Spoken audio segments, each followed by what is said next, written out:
नदियापुर गांव में बसंत नाम का एक नौजवान नाविक रहता था।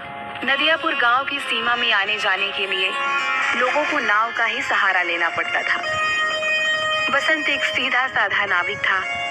उसके परिवार में उसकी पत्नी और एक बूढ़ी माँ थी। बसंत बेहद गरीब था। बसंत के ऊपर नदियापुर गांव के लगभग सभी लोगों का कर्जा चढ़ा हुआ था। आज बसंत अपनी नाव के पास पहुंचा ही था कि तभी गांव का सेठ धनीराम कुछ लोगों के साथ उसके पास आ धमका। बस बहुत हो गया, अब मामला बर्दाश्त से बाहर होता जा रहा है, समझ गया? पूरे 6 महीने हो गए मुझे बेवकूफ बनाते हुए तुझे। आज मैं अपने पैसे ले जाकर ही रहूंगा, समझा? मुझे कुछ दिनों की मोहलत और दे दो सेठ जी। आप तो जानते ही हो कि इस वक्त धंधा कितना मंदा चल रहा है। अबे तेरा धंधा कोई मंदा नहीं चल रहा। सच तो ये है कि तू मेरे पैसे देना ही नहीं चाहता। नदियापुर गांव में आने के लिए और जाने के लिए नाव का ही सहारा लेना पड़ता है। ऊपर से ये इलाका टूरिस्ट इलाके में भी आता है। सैलानियों की कोई कमी नहीं है यहाँ पर। तेरा धंधा मंदा कैसे बढ़ सकता है बे? सेठ जी, सारे गांव वाले जानते हैं कि मेरी किस्मत कितनी फूटी हुई है। मैं बड़ी मेहनत से पाई पाई इकट्ठा करता हूँ, लेकिन वो पैसे किसी न किसी वजह से मुझसे खर्च हो जाते हैं। बसंत पर सेठ धनीराम बसंत का मजाक उड़ाते हुए अपने लोगों को देखकर बोला। रे सुना तुम लोगों ने? ये बड़ी मेहनत से पाई पाई जोड़कर रकम इकट्ठा करता है और इसे खुद नहीं पता कि इसके पैसे कहाँ खर्च हो जाते हैं बे? इतना कहकर धनीराम गुस्से से बसंत की ओर देखकर बोला। ये क्यों नहीं कहता कि तू एक नंबर का अय्याश है? सारे पैसे अय्याशी में खर्च कर देता है। बेवकूफ आदमी, तुझे कोई और नहीं मिला बेवकूफ बनाने के लिए, है बे? नहीं नहीं, ऐसा मत कहिए सेठ जी। नदियापुर के सारे लोग जानते हैं कि मैं कितना शरीफ हूँ। मेरे घर में मेरी पत्नी और मेरी बूढ़ी माँ रहती है। मैंने तुझसे ये नहीं पूछा कि तेरे घर में कौन कौन रहता है, समझ गया? अरे तेरे घर में तेरी बूढ़ी माँ रहे या तेरी पत्नी, मुझे इससे क्या? मुझे तो बस मेरे पैसे से मतलब है। और रहा सवाल तेरे शरीफ होने का, अरे तूने तो सारे गांव से कर्जा ले रखा है और जहां तक मुझे जानकारी है तूने किसी के पैसे नहीं चुकाए। मुझे थोड़ी सी मोहलत और दे दीजिए सेठ जी। मैं वादा करता हूँ कि मैं आपकी एक एक पाई चुका दूंगा। ठीक है, लेकिन इस बार मैं तुझे 10 दिन से ज्यादा की मोहलत नहीं दे सकता। 10 दिन के अंदर अंदर अगर मुझे मेरे पैसे नहीं मिले ना, तो मैं तेरा मकान तुझसे छीन कर तुझे धक्के देकर तेरे मकान से बाहर निकाल दूंगा। समझ में आ गई? इतना कहकर धनीराम वहां से चला गया और बसंत अपना मुंह लटकाते हुए अपने काम पर लग गया। शाम को थका हारा बसंत जैसे ही अपने घर पर पहुंचा, उसकी पत्नी बोली। आ गए सेठ जी घर पर। आपके पीछे बहुत सारे मेहमान आपको पूछते हुए आए थे। उन्होंने आपका काफी देर तक इंतजार किया और बेचारे इंतजार करके बहुत थक गए। अभी कुछ देर पहले ही गए हैं।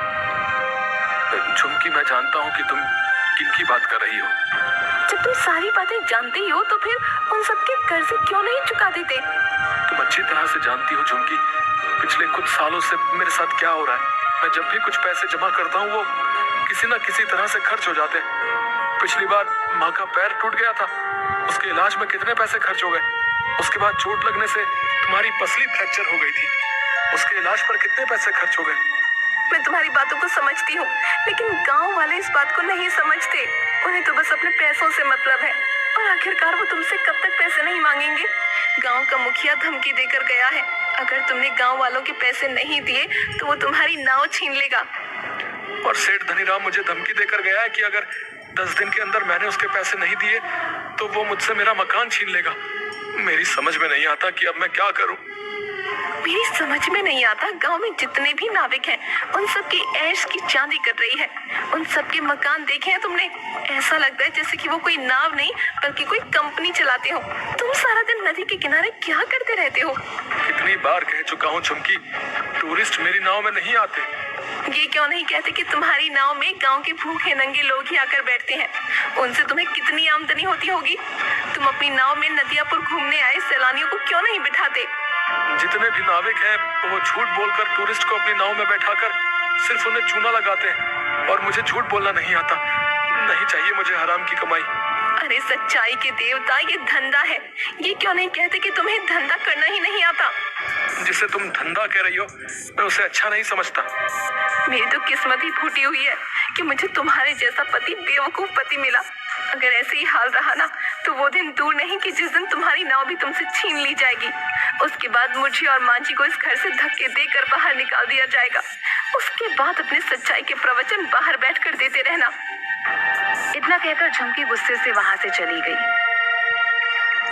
ऐसे ही 10 दिन गुजर गए।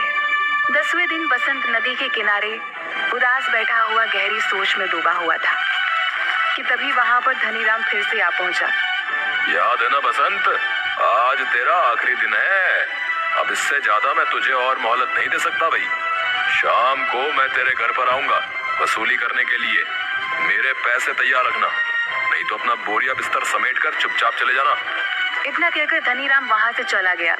बसंत अपने आप से बोला, अब क्या होगा? पूरे 10 दिन से मेरी नाव में मुश्किल से 20 मुसाफिर भी नहीं बैठे होंगे। मैं धनीराम के पैसे कहाँ से दूंगा? अगर मैंने उसे पैसे नहीं दिए तो वो मेरे परिवार को बेइज्जत करके घर से निकाल देगा। मैं कहाँ जाऊँ, क्या करूँ? बसंत हसरत भरी निगाहों से और नाविकों को देखने लगा थे। तभी बसंत के कानों में एक बूढ़े व्यक्ति का स्वर टकराया। क्या तुम मुझे दूसरी दुनिया के छोर तक छोड़ सकते हो? बसंत उस बूढ़े की बात सुनकर हैरत में पड़ गया। लगता है आपका दिमाग खिसका हुआ है बाबा। ये कैसी बातें कर रहे हैं आप? मेरा कहने का मतलब ये है बेटा, तुम मुझे इस नदी के दूसरे किनारे पर छोड़ देना। तो सीधे सीधे ये कहिए ना बाबा कि आपको दूसरी सीमा पर उतरना है। ठीक है बाबा, 200 लगेंगे। मैंने सुना है कि तुम बूढ़े और गरीब यात्रियों से पैसे नहीं लेते। सही सुना है बाबा, लेकिन क्या करूं? लगता है मुझे अपने नियम और कायदे अब बदलने पड़ेंगे। चाहे कितनी भी मुसीबत क्यों ना आ जाए, अपने उसूल इंसान को कभी नहीं बदलने चाहिए। वक्त बदलते हुए देर नहीं लगती। मैं इस वक्त बहुत परेशान हूँ बाबा। जाओ जाकर कोई दूसरी नाव पर बैठ जाओ। लेकिन मुझे तो सिर्फ तुम्हारी ही नाव पर बैठना है, पर मेरे पास पैसे नहीं है तुम्हें देने के लिए। अगर तुम मुझे वहां तक छोड़ दोगे तो मैं तुम्हारा एहसानमंद रहूंगा। मेरी पत्नी वहां पर इंतजार कर रही है। बूढ़े की बात सुनकर बसंत को बूढ़े के ऊपर तरस आ गया था। मैं तुम्हारा दिल नहीं तोड़ूंगा। आइए बैठिए, जहां आपको जाना है मैं आपको वहां छोड़ दूंगा, ठीक है? बसंत की बात सुनकर वह बूढ़ा रहस्यमयी अंदाज में मुस्कुराते हुए बसंत की नाव में बैठ गया। बसंत की नाव नदी के बीच में पहुंची ही थी कि तभी वो बूढ़ा बसंत से बोला, बस मुझे यहीं तक छोड़ दो। बाबा पागल हो गए हो क्या? यहाँ पर तो सिवाय पानी के अलावा कुछ भी नहीं है। जो मुझे नजर आ रहा है वो तुम्हें नजर नहीं आएगा बेटा। तुम नाव यहीं रोक दो, मैं यहीं उतर जाऊंगा। बाबा तुम डूब जाओगे, पानी बहुत गहरा है। मगर बूढ़े ने बसंत की बात नहीं सुनी और नदी में कूद गया। यह देखकर बसंत बुरी तरीके से घबरा गया और बड़बड़ाता हुआ बोला, अरे कहाँ फंस गया मैं? अगर ये बूढ़ा मर गया तो इसकी मौत का इल्जाम भी मेरे ऊपर लगेगा। तो सभी लोगों ने इस बूढ़े को मेरी नाव में सवार होते हुए देखा है। अब क्या करूं? लगता है मुझे भी नदी में कूदना ही पड़ेगा। इतना कहकर बसंत ने नदी में छलांग लगा दी। मगर उसने जैसे ही नदी में छलांग लगाई, उसने अपने आप को एक बेहद सुंदर जंगल के बीच बहुत छोटे से तालाब में खड़ा हुआ पाया। बसंत तुरंत उस तालाब से निकलकर उस जंगल की ओर देखने लगा। तभी उसके कानों में एक भारी आवाज टकराई। बेटा मेरी शाख थोड़ी सी झुक रही है, इसे थोड़ा सा सीधा कर दो, अब मुझे दर्द हो रहा है। बसंत ने देखा कि वो जिस पेड़ के नीचे खड़ा था, बसंत से वही पेड़ बोला था। बसंत डर गया। डरो मत, अगर तुम मेरा ये काम करोगे तो मैं तुम्हें आगे का रास्ता बता दूंगा। बसंत ने डरते डरते उस पेड़ की शाख ऊंची कर दी। तभी अचानक बसंत के सामने एक बेहद सुंदर सोने की सड़क बन गई। घबराओ मत, तुमने मेरी मदद की है, इस वजह से ही तुम्हारे लिए ये सोने की सड़क मैंने बना दी है। तुम यहाँ से सीधे राजमहल तक पहुँच जाओगे। लेकिन ये कौन सी जगह भाई? कुछ देर बाद तुम्हें पता लग जाएगा। तुम जिस रास्ते से यहाँ पर आए हो वो रास्ता सिर्फ शाही लोगों के लिए खुलता है। तुम जरूर कोई खास हो। कुछ दूर चलकर बसंत की नजर एक पेड़ पर गई जहां पर लाल लाल सेब लटक रहे थे। अचानक एक सेब बसंत की ओर देखकर बोला, देख क्या रहे हो? अगर तुम्हें भूख लगी है तो मुझे खा लो। अरे वाह, ये मैं कहाँ आ गया? वो बूढ़ा जरूर कोई मायावी व्यक्ति था। नहीं, मैं जहाँ पर रहता हूँ वहाँ पर बोलने वाले फल नहीं होते। अगर वो बोलते तो हम बिल्कुल नहीं खाते। तुम वाकई बहुत दयालु लगते हो। तुम्हारा इस जादुई नगरी में स्वागत है। इस सोने की सड़क पर सीधे चले जाओ। कुछ ही देर में तुम महल तक पहुंच जाओगे।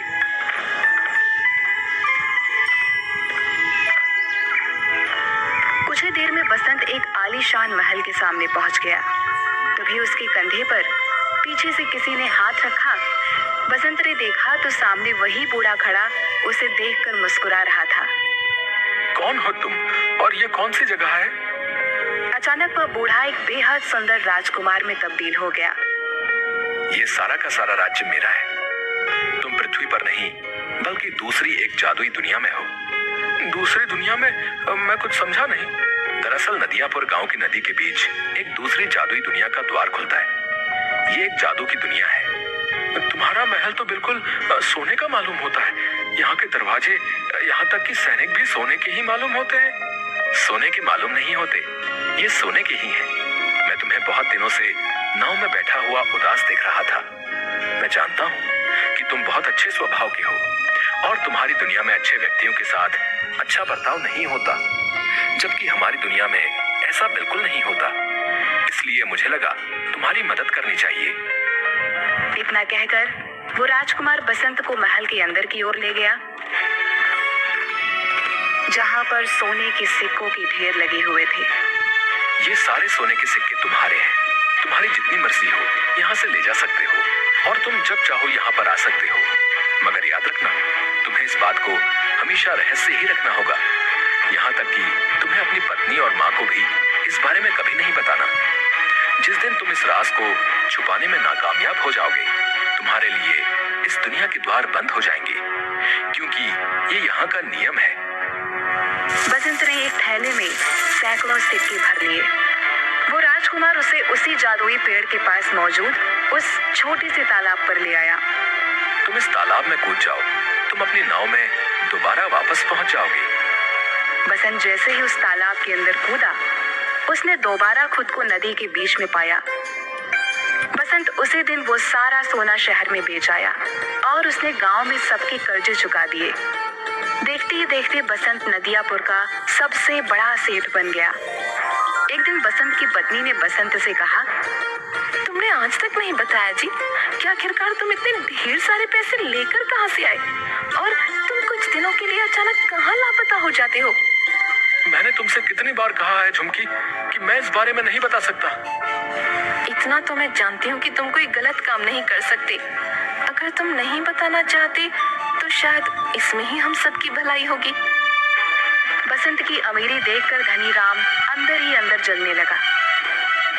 एक दिन उसने अपने खास आदमी भीमा से कहा, मेरी समझ में नहीं आता भीमा कि ये बसंत रातों रात अमीर कैसे बन गया। मैं सोच रहा था कि इसके मकान और उसकी नाव पर कब्जा कर लूंगा, लेकिन इसने तो मेरे सारे पैसे लौटा दिए।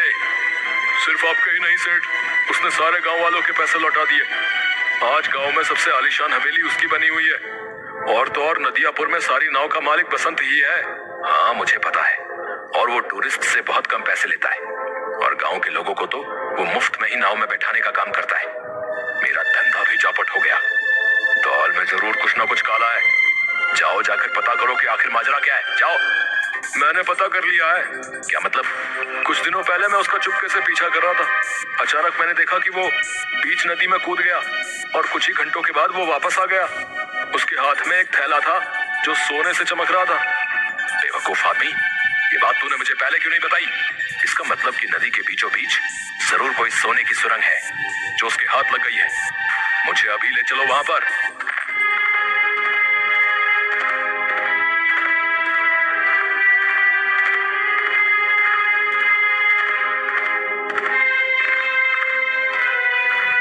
कुछ ही देर में सिर्फ धनी राम और भीमा नदी के बीच पहुंच गए।